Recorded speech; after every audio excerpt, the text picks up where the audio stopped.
Hello, hello. Hi there. Welcome, everybody. Welcome to our Meet the Atheist segment. Gives me great pleasure to introduce to you one of the guys that I met through Skeptic Haven's channel. As a matter of fact, we interviewed him and Mel over there, and I said to myself, we have to get this guy on. And then I saw that speech that you did at AACon. You did? Okay. Yeah, awesome. That was amazing. That was my professional persona, as opposed to my internet persona. I had to use my name and actually talk from my profession. I'm a social worker. I do work in the medical setting though, so I'm not necessarily like a counselor. I don't necessarily do psychology myself. I don't do any type of mental health stuff, though it is part of the training. It's just not what I do necessarily. Right. I'm doing more like medical case management, if you will. Okay, that's very interesting. Yeah. So let's dive right in. Tell us a little bit about your background, with religion. Yeah. How exactly, how many slices is the pizza cut into? What's the background? Yeah, I didn't know you were a pope, by the way. Your holiness, whatever. That's cool. We'll be collecting tithes at the end. Do you wear a pope hat and pope shoes? Wait now. Before we get started, I have to show you where this is actually from. Okay. The Pope of Doubt. Yeah, I used to call myself the Pope of Atheism and the Pope of every single time I get this give me a split second. Let me get this shit. I like your background, kind of cool. All moving and stuff. Okay. Let me see. Share screen. There we go. So on TikTok, I go by Holy Dandruff. This is where the Pope of Atheism comes from. Oh my God! Amazing. Right. Let me see if I can play it and get uncanny resemblance. It's all. Damn, walking past the mirror. Ooh. Damn, I'm fine. Let a bitch try me. I was born to. Let me stop that shit before I get a copyright strike. That's where it comes from, So cool. Yeah. Well, anywho, I was born and raised in Peru, in South America.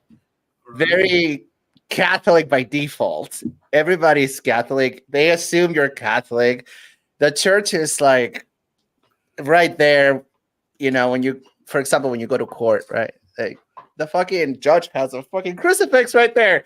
The president does a speech. The fucking archbishop is right there. Like it's just they're married to each other. They're in a union. Unholy matrimony. And it's weird. It's just so integrated already into the culture, into the government, that nobody seems to have an issue with it. It's like, what the fuck? It's just normal. But that's the funny thing, is that religion has hijacked morality. Yeah. It's hijacked morality in the sense where as soon as somebody says, "Oh, I'm a man of God," people automatically assume that they're a moral person. And it doesn't follow. It does not follow at all. Yeah, and like as I grew up, I started seeing and noticing how the church is one of the most corrupt organizations out there. And it's like the math ain't mathing, man. This isn't tracking. This is just some shady shit.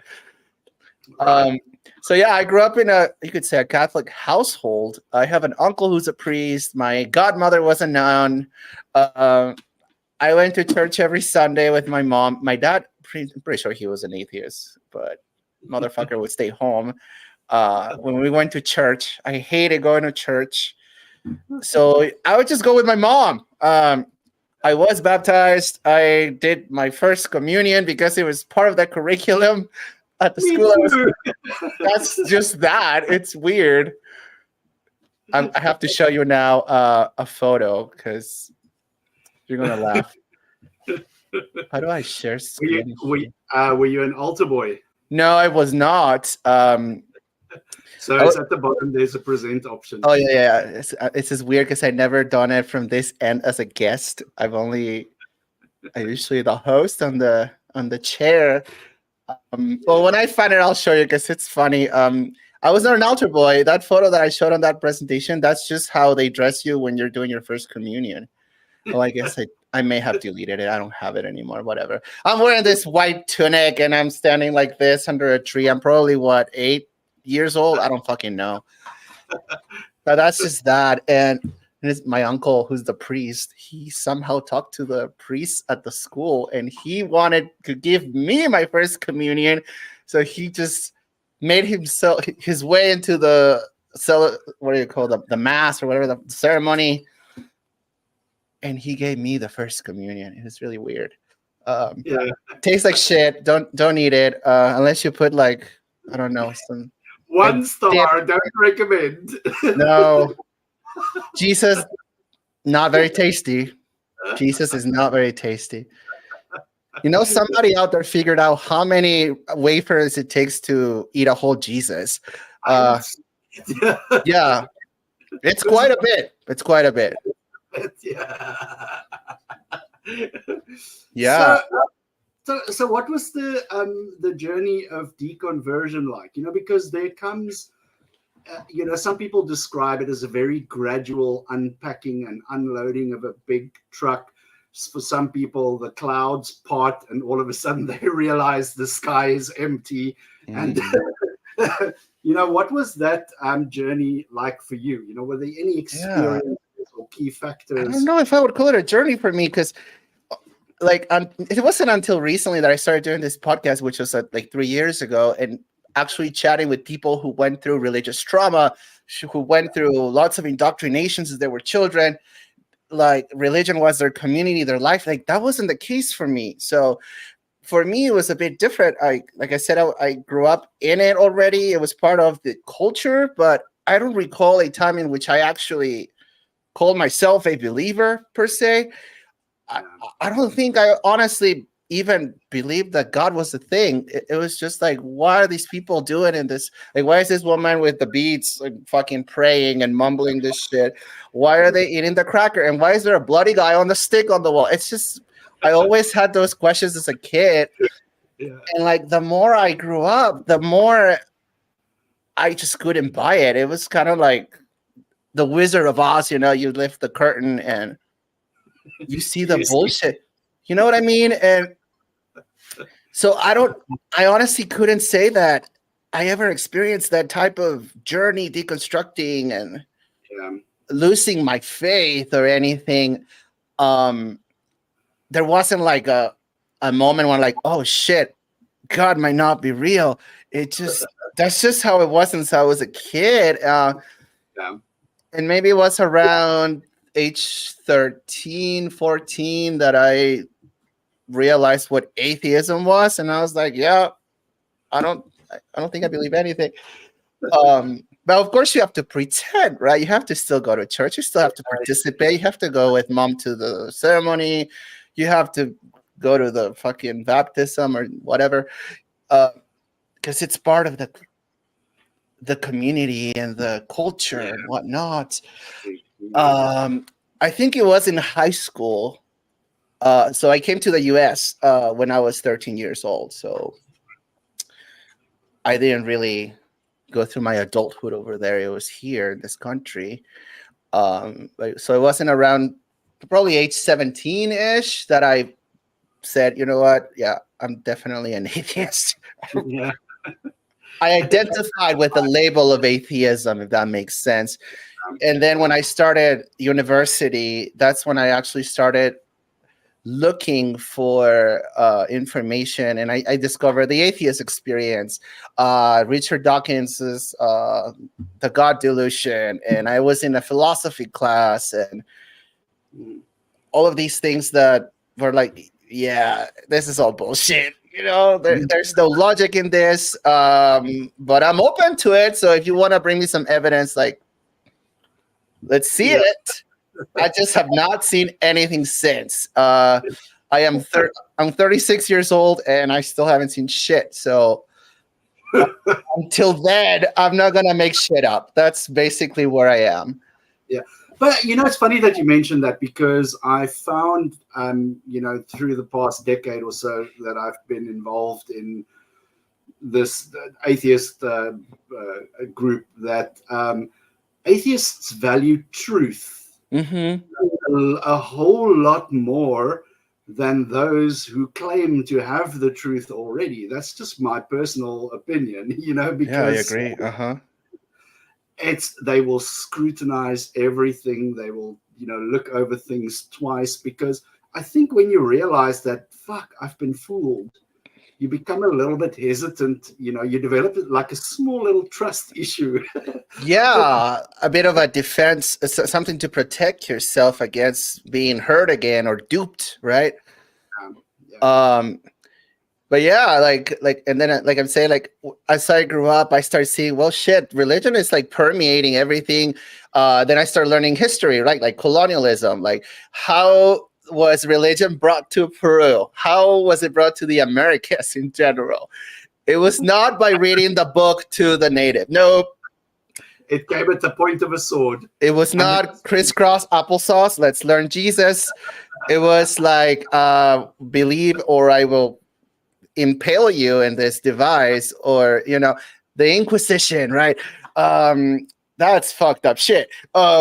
There is a museum in Lima, in Peru, in the capital, the Museum of the Holy Inquisition, and you walk through there and you see some of it's crazy shit. You see all these devices that were used to torture people, to extract convictions. Yeah, well, I would believe whatever the fuck you want if you're sticking a fucking pole up my asshole or some shit. It's like, this is messed up. What do you want to hear? Just take the pole out. This is messed up, It's just so fucked up. And to claim that they have the morality and the source of morality and the righteousness and what? None of it makes sense. Yeah, exactly. And then as I kept growing up, I started learning about cases of child abuse, pedophilia, and how they cover everything up, and how all of a sudden Father Charles got transferred over to fucking, the other part France or some shit, It's like, what the fuck? And then they don't pay taxes, It's like, But of course, we're talking about just the organization. But in terms of the belief in a God, I never had it. Very fortunate. I think it has to do with the way that I was raised to be skeptical, to be logical. My father was very good with that, teaching not just skepticism, but being logical about things and analyzing and does this make sense? Instead of just believing things for just because, Yeah. But you see, the thing is, sometimes I've done a lot of reflection upon this thing, and you can't blame people, because usually that message comes from people who are in a position of authority. So first of all, there's an implicit authority that this message is brought down to you, and there is also like you mentioned earlier, your whole society, everybody that is religious, so I think we have evolved to realize that if I don't fit in with a group, I'm going to fucking starve in the bush. I mean, definitely, when you're growing up with your parents, right? Obviously you trust your parents, and if that's what they teach you, that's just what growing up. Yeah, exactly. So that's just indoctrination, and even if it's not malicious or with the intent of controlling anybody, it's just what it is. You just grow up with this perceived knowledge, because that's just what you're taught, and that's what your parents knew growing up too. So it's like a cycle. And of course, the older generations didn't have as much exposure to other communities, to the internet, to TikTok or to YouTube, to the atheist experience and stuff like that, where they could hear other people's perspectives. So when you grow up in a society where everyone around you confirms the same belief, then that's just that you don't know anything else, right? You have no reason to. You have no reason to. No reason to be skeptical because everybody around you is doing it. Right. So, you mentioned earlier, reading like the God Delusion. Were there any, and seeing the stuff from the ACA, is there any specific person or any organizations that were influential in this process for you? I would say Matt Dillahunty, definitely. Yeah. I watched like the older videos, like when they first started. I think they started like in 2006. And I started finding these videos probably around 2007. So it was like very fresh when they first started. And I started watching these videos back then. I can't believe it's 2024. So it's been a long ass time that I've been watching that show. But I'm a very sarcastic, I think I'm funny kind of person. Snappy or whatever sometimes. But when I would watch Matt Dillahunty fucking destroy those people on the phone, it was amazing. It was like, but I learned a lot. I learned a lot about logic and how logical arguments work, how you have to have, you can't just make a claim, you can't just say God is real and therefore this and that. No, how about you start with proving God is real? Then we'll move on to the next step. Yeah. But see, people are not taught that. It's just not what they're used to. So when you bring that up, they get all thrown off. So I would say Matt Dillahunty was a big influence. I got to meet him in person a couple of years ago. That was pretty awesome. Who else? They say it's a blessing that people wish on one another, and they say, I hope that when you meet your hero that they don't have feet of clay. Well, he was nice, but no, I wish I could meet. I wish I could meet some of these guys because like you said, these people they've played a very instrumental part in just teaching people how to think about things, and we are very easy as a species to delude ourselves. We want to feel comfortable, we want to feel safe, we want to feel that we belong, and we will rationalize our environment to facilitate those feelings, even if it's not the case. So learning about skepticism and about errors in logic and thinking was also a very big instrumental part for me. They say when you know how sausages are made, you don't want to eat them anymore. That's exactly it.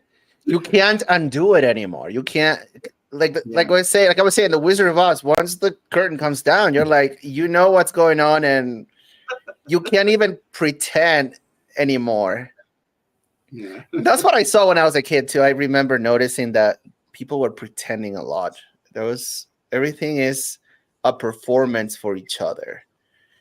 They pretend to be all religious, God forgive me, but then you see their behavior throughout the rest of the week, and they just do it again. It's like hit the reset button. I'm like, well, that's hypocritical. Where's the accountability there, right?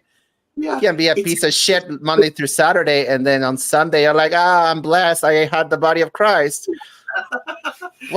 That's ridiculous. It's almost like the religion doesn't do anything, hey? It just makes them feel good about themselves. It's true. It's sad though, because it's about freeing yourself from, I guess, shame and guilt, And I guess that's an outlet that they came up with. But then to promise that, oh, you are forgiven, and if you pray these, spells or Hail Marys or whatever, but you got to do 10 of them, don't do 9 because Jesus won't forgive you if you do less than what I told. It's so fucking weird. And then they do it again the next time, but it's okay because next Sunday they'll get forgiven again.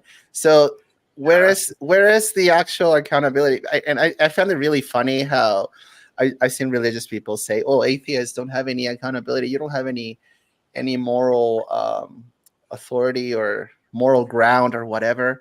It's like, I take accountability for my actions. If I fuck up, I gotta live with the consequences. But and you have to own it, Yeah, right. These people just pray about it, and I guess that's fine, and we're good. I mean, Jeffrey Dahmer had a conversion at the end, so he's right up there sitting next to Jesus. He's definitely in heaven. But Anne Frank, who was not Christian, well, fuck her, She's probably burning in hell with all of these damn atheists. She's roasting, my dear. She's roasting. Well, she deserves it. She didn't accept Jesus. That's what happens. I mean, I don't make the rules, man. So let's talk a little bit about what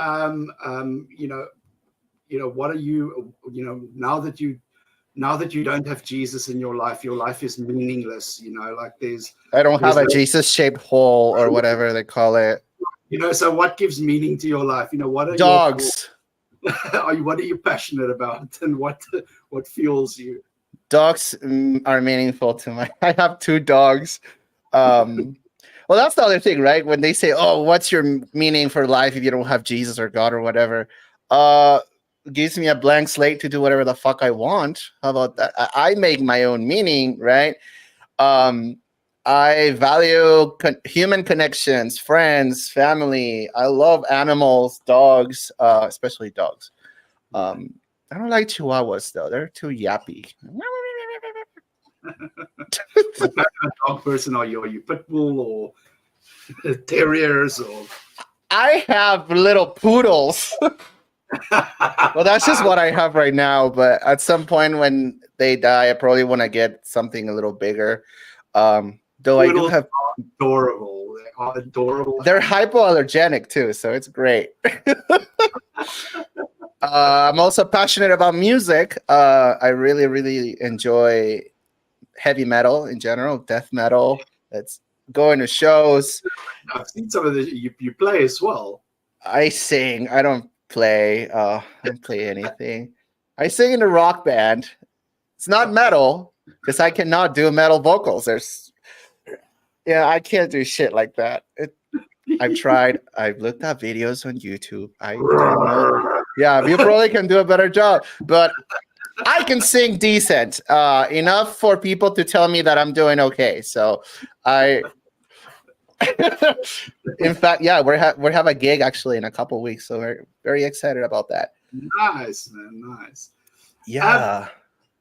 We all laugh at religion and how stupid it is, but sometimes we don't see the negative impact that it has on people's lives and on communities. You can look especially to the African continent, where a large group of the population are being exploited by unscrupulous people, like we mentioned earlier, in these positions of power. And that's just the visible and the obvious negative impact that religion has on people. There's also the more subtle and unseen effect that it has on people. It teaches you, for example, that you are not worthy, that you are undeserving, that you are in need of saving. So are there any of these negative impacts that you can see in your community or that you've noticed that you've picked up maybe? In my community, I'm not sure because I don't hang out with religious people. I must say that most like the majority of people I relate to are non-believers, thankfully. I mean, I do encounter people who went through stuff like that through the interviews that I conduct in my show. But I don't know. Definitely what you're saying, the shame is the big one. The unworthy, I hate that. That one is so annoying to me. You know, that you are born dirty and you must repent, seek salvation, be cleansed of whatever the fuck. It's, to me, that's the most, I would think, damaging to a person's overall identity. You know, it's like, makes you feel like you're worthless and you're not deserving of love or trust. So when someone leaves that, it really fucks you up, you know, because you have to learn again how to trust yourself, how to accept love from other people, and that you're deserving of all these things that you were told you were not deserving of. And it's very sad. So I don't know. I don't really know any person, like, necessarily, like, no, but like what I mean is, like, I don't really hang out with anybody on the daily that in my community that has gone through stuff like this. I mean, no, that's you know, it doesn't happen everywhere. It's just in the country that I live in, it's rampant. It's really rampant. And it's, oh really? Yeah, it's, bruh, just Google crazy African pastor. Oh, I think I have seen some of those videos. It's another level, man. It's another level. You go up to a country, for example, like Kenya, where there are starvation cults. People who a guy hears a message from God, he takes his congregation into the bush and they fast until the Savior is coming, and then they discover, discover a field of corpses. You know, it's that kind of shit that goes down here. You know, so it has a negative impact. So those people who come to me and say, what harm does it do? What are you going to lose? You know, what have you got to lose if you just believe? You know, it doesn't cost you anything. Like fucking hell, it doesn't. You know, like just go and see for yourself. You know, I can compile a very long list. It won't take me 30 minutes. Yeah, I don't think it's that extreme here. I mean, maybe it is, but at a different level. But why do you think that is, though? In Africa, is there a different I don't know, level of susceptibility or gullibility? I don't know what is it that it's so rampant over there? Exposure to information. Okay, that makes sense. People don't have readily accessible sources of information, so that makes sense. The majority of information comes from a communal pool of knowledge. And if like we discussed earlier, if you get brought up in a religion, you follow it. You know, it's it's one of the legacies of colonialism in a certain sense. And but there's a new generation of people that are waking up to this nonsense, you know, and especially as people urbanize themselves as well, this kind of thinking quickly leaves them. It's very weird. But it's fucked up. I'll send you some stuff. I'll send you a couple of clips. Yeah, I'd be curious to look, and of course, we would love to have you on our show and learn a little more about what it's like over there in Africa. And I know you're in South Africa, right? Yeah. Okay. I live right at the bottom tip of Africa. So oh, really? Right at the bottom. Right at the tip. Just the tip. Just the tip, though. I mean, if you're talking about things that how, you know, what do you have to lose or whatever, my whole presentation for the American Atheist Convention was about how religion affects health, specifically health outcomes. And I titled it "Religion Makes Me Sick." I think that's a really good title. Yeah. Say, you know, I think it's a really good title. But I brought up topics such as religious intrusion in reproductive rights, for example. That's a huge one, right? Especially where you live, that, every sperm is sacred. Every every abortion is an abomination. It's weird how they just go crazy over there. I mean, what is it? Something in the air? What is it? Something in the air? Or are you too close to the North Pole? Or what the fuck is happening? I don't know, man. It's fucked up. And what I hate is how it's mixed in with politics here. So we have white Christian nationalism, which is a huge threat to our democracy in general, and the way that they're encroaching on people's rights, and the way they want to take control of the government, and kind of a fucking theocracy, basically. That's what they want, and it's so scary, man. Yeah, it's scary. To the Middle East to see what happens when a theocracy is in power. Apparently, that's what they want. What they want, and it scares the shit out of me, man, because there's what is it called? There's this thing called Project 2025, and it's basically like a think tank of lobbyists who are trying to write kind of like a script of how we should run the country, and lobbying and getting people elected into positions of power, and if Trump... There's some breakfast, there's some annual breakfast or something that also happens in the political circles in the States. Or is it, maybe I'm mixing up the Breakfast Club or some shit. What? What are you talking about? I heard of this there, but when you mentioned lobby groups, the bell went on in my head. Like that there's some fucking... It's like the prayer breakfast, the national prayer breakfast. Oh, I don't know. I'm not familiar with that. Huh. You should look up that shit. National prayer breakfast. Yeah. I don't know, but yeah, it is a huge threat here in the U.S.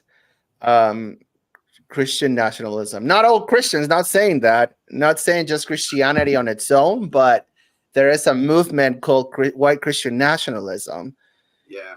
That is making its way into government and trying to run this country kind of like a theocracy, and it's very scary. That's the thing, religion is a bit like booze. There's some people that can handle it, and some people they get a sniff of it and they fucking lose the plot completely, and you'll find them 3 weeks later pumping themselves on the corner. You know what I'm saying? It's like it's the same principle at play. The majority of people are fine. They get jolly, they have a little bit to drink, they go home, they sleep, they wake up with a hangover. Yeah. Everything's fine. The world still runs the same way. But there's a specific type of person that when they get into booze, it goes horribly wrong. All the wheels come off and nothing seems to work the way it's supposed to. Religion has influence on people. I'm 100% sure that there's some connection between fucking the addictive, when people get addicted to substances, the same kind of shit is at play with religion in some sense. So there you have it. Just say no. when the priest comes with the Bible or the biscuits and the cool drink, just say no. Just say no. Well, there's a correlation between those people who are very gullible, the ones who believe conspiracy theories and stuff like that, and to religion. Yeah, there is. There's studies out there that can tell you all that stuff. Like during the pandemic, you saw all the cuckoos. Oh my God. The anti-vax and fucking taking farm animal medication like ivermectin or whatever the fuck that was. What the hell, man? It was ridiculous. But that's the other element, I think, that religion weaponizes fear very, very well. Oh, for sure. It's like, because fear and uncertainty, these are things that we sit very poorly with. We don't deal with fear and uncertainty very well. So when religion comes and offers a very clear-cut solution that is without question, and you have people who buy into it, then obviously it's going to, it's going to be taken up by people looking for a solution. Yeah. Right. Well, without fear, you wouldn't have any power of religion wouldn't have any type of power. I don't think it would. Right. No. I mean, if there wasn't the stick of hell, there's the carrot of heaven and the stick of hell. That's why the ass keeps moving forward. That's just the, if anybody says you can't put religion in a nutshell, well, that's it. We just did. It's a little stick with the carrot. Oh, you mean like the stick hitting the donkey? There's a stick hitting the donkey in the ass. There's another one with the carrot in front, and the people who want to control you are riding you. Is that why Jesus rode an ass? You got it. You got it. Hey, there's a symbol behind everything. But yeah, the fear thing is definitely, I would think, that one of the major factors that drive or make it work, right? Otherwise, how else do you control people if you don't instill fear? It's a control mechanism. Yeah. So, what would you say to a younger version of yourself, knowing what you know now? I know I always ask this question because people. There's a saying that says hindsight is 20/20. When you look back at your past, you always see very quickly where you should have made any changes, and other people can hopefully learn from our experience. So. What is the warning sign? What would you change? Like, don't trust those motherfuckers in the robes. Yeah, but I never really did though. So yeah. And also, when you're a child, you don't have a lot of freedom. You can't really. Enough choice. Yeah. I can't like move out and say, "Fuck you, mom. I don't want to go to church." You have to do what your mother tells you, right? It was funny because I would hide in the bathroom to make us late to church. We should be knocking on the door. Boom, boom, boom. We're gonna be late. God damn it! And yes, we were late because I would hide in the bathroom. Because I didn't like going to church. I never did. I think it was so boring and stupid. What would I say to myself? I don't know, man. Because I've always been like this. Yeah. I don't know what I would say. Keep being skeptical, right? Just don't trust. That's the main thing. The main lesson I would tell my younger self is like, don't be so easy to trust. Don't be so easy to trust, because the people that you think have got your benefit in mind have got ulterior motives. Yeah. They're not necessarily out there to do the best of things in your life, So it's a very, very important lesson that I wish I learned at a younger age, because I was a very trusting person growing up. And these motherfuckers. Man. Right. I just want to be mindful of the time as well. You're fine. I don't want to keep you because I can talk to you forever. It's honestly. What was the fallout zone like when you finally uttered it and said, out in the open, I don't believe this bullshit. I'm out. I don't want to have anything to do with it. What was the fallout zone like? Obviously, you mentioned earlier that you have family that were involved in the whole thing. Yeah, my mom is still Catholic. My uncle is still a priest. That hasn't changed.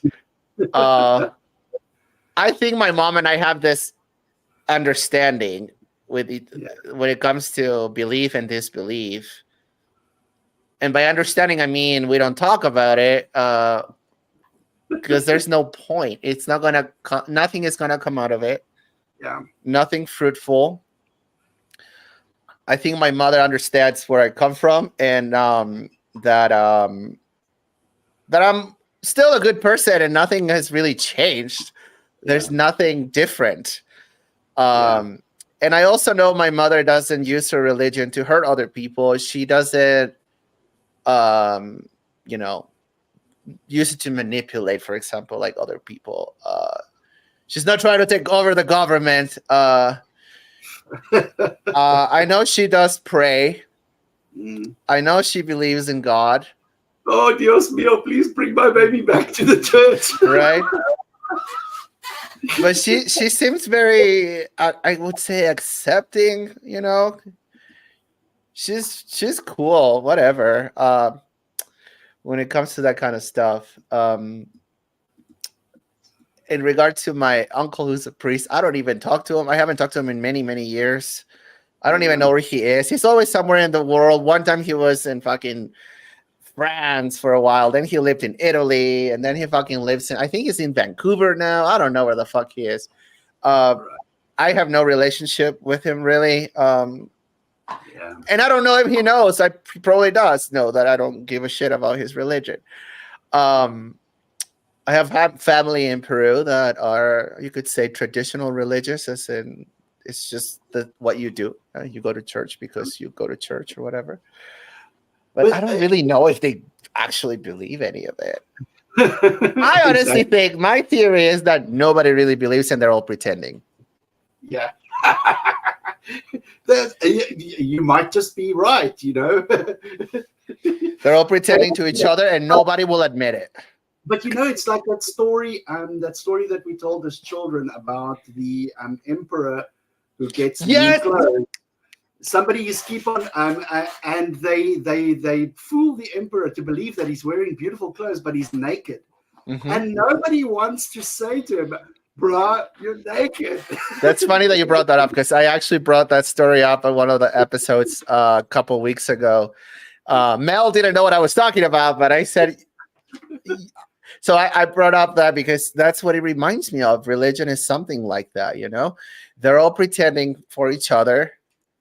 But then somebody, the little kid, the emperor has no clothes. Everybody's like, what the fuck? You can see it too, you know? But they're so uncomfortable with admitting it. Yeah. So it's better to just keep going with it. And it's sad. I think that's so sad because there's no authenticity. There's no actual growth. It's all just fake. It's pretend. Yeah. And that's how it's been. Yeah. My whole life. That's what I've noticed from religion. Just it being fake. Fake. And I am the opposite. I just want to be authentic, you know? You know, it's funny that you mentioned that, because now with the proliferation of interconnected societies and social media, especially there, because I work in media, so okay, there is a movement now to what you call it's called authentic storytelling, where the newer generation of people, I mean the older generation, you always used to, when you make TV commercials, it used to be like this idealized, glitzy world of beauty and everything is gorgeous, and you know it's like the ultimate kind of idealized version of products. But nowadays you'll find a lot of the advertisements have got a more like gritty tone, and it's more authentic, and it shows like people of all different ages, races, body types, etc. You know, so it's more like there is a shift in the cultural zeitgeist away from that idealized vision that we had a couple of decades ago. That's cool. I like that. Yeah, but authenticity, like you said, that is me too. I'm also, you know, what's the you know, I'd rather be slapped with the truth than kissed with a lie. That's my thing. You know, better to get that cold hard truth slap. Hey, I found the photo that I was telling you. Go for it, share it. Let's have a look.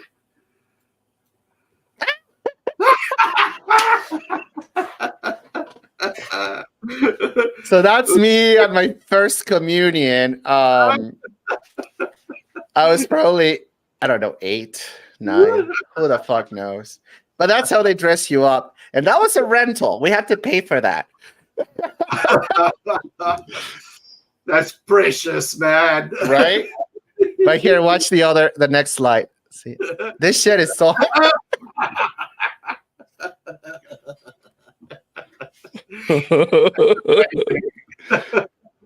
Oh, and here's a judge in Peru.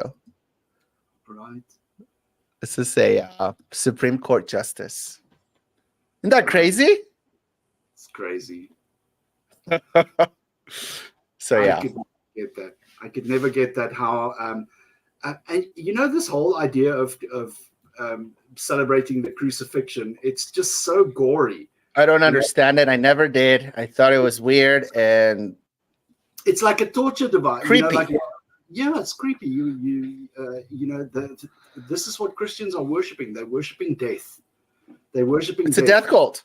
That's it. That's it. They cannot wait for this, you know, suffering and misery that we have to be over, so that they can live in the castle in the sky at the feet of God and Jesus for eternity, singing and praising. You know, I mean, what the fucking hell? That sounds terrible. Sounds terrible. The worst thing ever. So one thing my father used to say, which was very interesting, and it totally makes sense, is that if Jesus would have lived in a more modern time, let's say, I don't know, the 20th century, and he would have been killed differently, right? He would have been killed by lethal injection. Would people be wearing little syringes on their necks? Can you imagine if he was electrocuted in the or chair? in a wheelchair, or in an electric chair? Like, would people be wearing little electric chairs? Because that's where you're worshiping. You have the symbol of death, of how the person died. It is weird as shit. I will never understand it. You know, Seth Andrews. Yeah. Okay, yeah. When last year, I believe it was last year or 2 years ago, he did a presentation on Christianity being a death cult. And there was a part when he brought up the news, like for hanging. It's like, what would it look like if he would have been hung? Well, and then he showed like people with little noose necklaces. I was like, that's what my dad used to say. I had to go talk to him and tell him that, because that was awesome. And the thing is, don't you think that the cross would be the very last thing that Jesus would want to see when he gets back? He shows up like, bro. like, bro, didn't you know? Right. It's so weird, man. It's so weird. And I hate how people have to, the believers, compartmentalize reality from that and try to retrofit things like beliefs. This has to make sense, therefore this has to make sense. And before you know it, it's this chain of illogical events that just don't make no fucking sense. And you turn around, you don't even know how you got there. It's pretty sad to me that people don't take that step aside and like, hey, let's evaluate what the fuck I'm believing right now, because this makes no fucking sense. Yeah. And the other thing I think that allows this to happen is the deference that we're expected to have for beliefs, the respect we have for religions. I think that's a big one, you know, because I think in my personal opinion that if people had less respect for religious beliefs in general, we wouldn't be where we are right now. Ooh, that's offensive. How dare you say that to my religion? Right. My holy prophet or my holy book. Yeah. Offensive.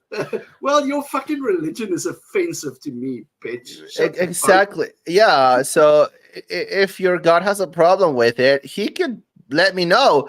He can text me. I have Facebook, TikTok.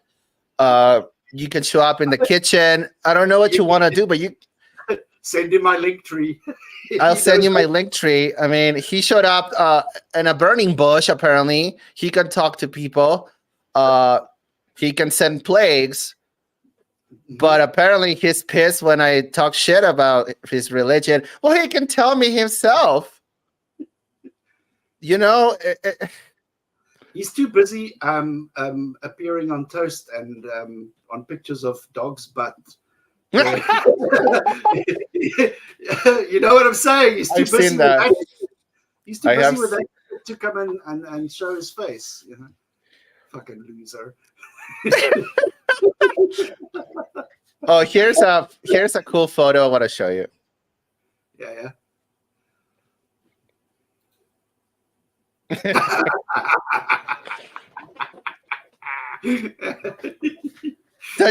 It's a representation of how I feel about religion. And it encapsulates. It just encapsulates. It says so much. Like there's this rich, descriptive undercurrent of emotion. You even see it in the facial expressions. I showed this at the convention. That was one of the slides. Because I started talking about respecting religious beliefs, because beliefs are ideas. Yeah. And ideas affect behaviors. Right. And behaviors have real life consequences. I agree. So that's just that. And that's why I cannot respect religious beliefs, because they affect behaviors in real life, affect the society in which I live, and fucks everything up. So why should I respect that? Yeah. No. It's a con game. At the end of the day, it's a con game. It's actually a racket. It's more like a racket. The priests are going like, it's a nice soul that you have there. It would be a pity if something happened to it. You know what I'm saying? Back in I think it was the Middle Ages that the church sold indulgences. Have you heard about that? I have. Yeah, isn't that stupid? You can buy your way out of sin. I mean, and it's still the same thing nowadays, except that they take donations and probably they also take credit cards. Yeah, well, at least they caught up with some technology, but I don't know. It's so disgusting. Yeah, go ahead. Let's talk about. I'm going to wrap a couple of questions because I also want to be mindful of the time. I don't want to keep you too long. Let's wrap a couple of these questions into one. So a lot of atheists describe this newfound appreciation for reality, for things like the sciences, and finding more inspiration in good explanations rather than the burning bush. And so has science played a role at all, or just understanding more about the natural world, has that played a role in any of your decisions when it comes to totally. Yeah, I appreciate science very much. I've always liked science since I was a little kid. When I was in Catholic school, I would go to Bible class. The next period was biology class. One was telling me that it rained and there are animals on a boat, but then the other one was telling me how babies are actually made, that we're not made from clay, or women are not made from ribs. So it was a weird ass contrast, right? And so I think that had a role in the way that I am right now, because I understood that religion itself was its own bubble, its own, explanation for certain things. But we know that we have science to explain things. And if we don't have an explanation, then we'll keep looking for the answer, right? And that's the one thing that I really appreciate about that authenticity that not believing has given me, is that I've learned that it's okay to say I don't know. Mm-hmm. It's okay. It's okay to say I don't understand something. I don't know something. Yeah. Because when you do, you give yourself the room to discover. Where you can discover the answers. Where religion starts with the answers, and then it retrofits the whole world to fit into the answer. That's exactly right. That's exactly right. A lot of people are very uncomfortable not knowing things, or admitting that they don't know things. They want to fill in the gaps, and when they find religion, it's like, oh shit, let's fill all of these gaps with God. It's kind of like spackle. You're spackling all the holes on the wall with God. And they apply cheap paint over the spackle, so you can see it's just that's not how logic works, man. It's like you're going backwards here, right? That's just, but that's the problem, right? That people are taught to think that way, or to lack thereof, to not think that way.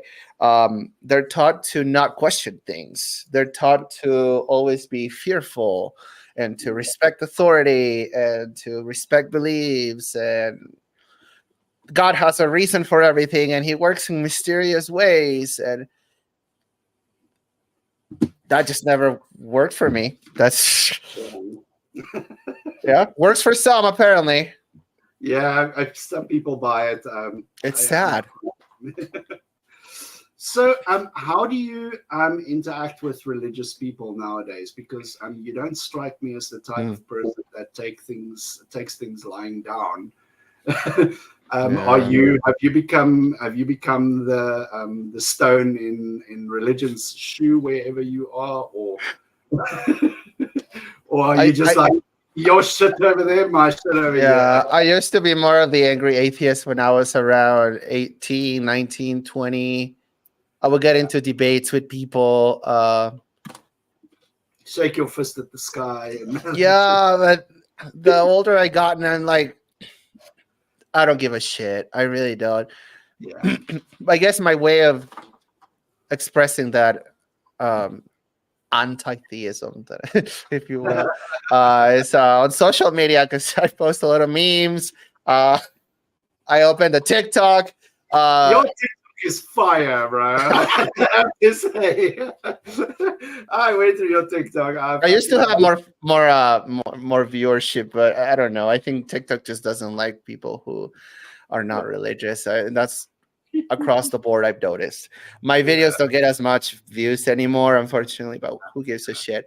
I've also kind of haven't been posting that much, but I used to be more aggressive, I guess, if you will. More aggressive at being offensive. Yeah. There's room for everybody, and like you say, people go through different stages. Yeah. If the second that you discover that you've been lied to and that you've been fooled, you have the right to be angry. I agree. You have the right to be angry, and nobody can blame you for feeling anger at discovering that you've been conned and deceived and lied to. Yes. So but as you say, as time passes, you mellow out and you learn to pick your battles very, very surgically and precisely. Yeah, because I feel like it can be a bit of a waste of time, but for some people enjoy. There's other people that do enjoy debating. I don't really debate. But of course, knowing what religion is doing in this country, how it's affecting, how it's encroaching on people's rights, how it's making its way into, legislation, it's definitely important to raise your voice. I don't know how it is over there in your country, but over here, religion is very insidious in the way that it's making its way into power, and it's very dangerous, so supporting organizations like American Atheists or Americans United Against Separation of Church and State, that's a really big one, a very important organization that they're doing very good work. ACLU over here, the American Civil Liberties Union, they sue the government when laws come up, that affect religious freedom and stuff like that. So, I guess activism, right? And everybody has a different level of activism. I'm not necessarily out there. People get this idea in their mind when you say the word activist, they see someone chained to a big gate, or like people, Greenpeace, like putting posters on a oil boat or some shit. That's what people think of activism. But activism can be as simple as just being the opposition, as just being the opposition and putting your foot down and saying, like, no, this is actually not okay with me or with people around me. This is an imposition. So, take your shit a step back. Going on social media and posting about it, I think that's a form of activism. Talking to people face to face, if they bring up their bullshit, you say something, that's a form of activism. Mm. I decided to have a podcast. I think that's a form of activism. Giving a platform to people who have experienced the damages of religious organizations, and disseminate it to other people for them to see how, to identify with similar experiences. I think that's important, and that is a form of activism as well. So that's the type of stuff I engage in. So, speaking of social media, tell us in conclusion, where can people find you? Yeah.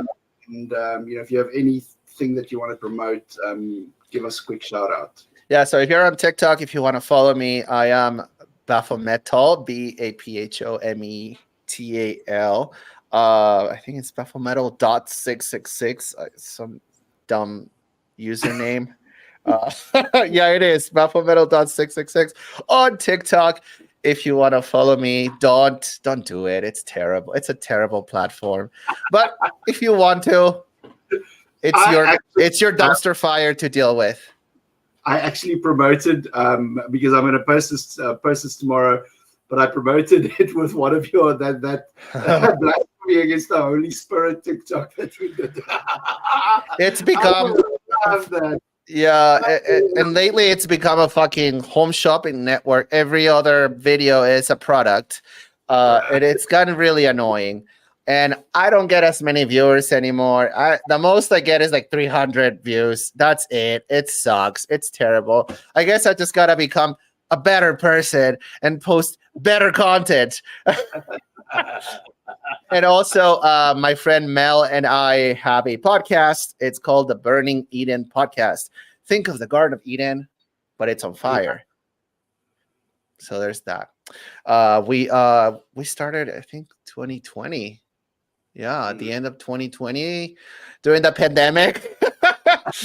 I actually didn't know her in person. We just met on TikTok, became friends, started the podcast remotely. Everything has been remotely ever since. She lives 2 time zones away from me, or she used to. Now she's moved. But for a while, I never met her in person. It was kind of crazy. So it's comedy. For the most, yeah, we talk shit and irreverent. That's yeah. Describe it. So that's the big one, right? Like the respecting religions part. You will not find that at our podcast. If you think that we should respect beliefs, we don't, because we don't believe in that. We interview people. I think all of our episodes have been of an interview with somebody about their deconstruction experience, just what they've been through, and how we can find support for each other. So it's good. It's fun. We're on YouTube. Just search Burning Eden Podcast, or if you like the audio version, you can send me those links and I'll put them in the description. Yeah, for sure. On YouTube, and people can find totally. Yeah. You can go to tiny.cc/Burning Eden. Nice. That's right. Good job. Tiny.cc/Burning Eden. That is the Spotify website, and it has all of the links for the platforms, as well as the link to the YouTube. So all of that is in one place. And if you like what we do, you can support us as a patron. Nice. You don't have to. But we do want to get to 1,000 followers on YouTube. Apparently, we are so awful that we can't even get 1,000 followers after 3 years.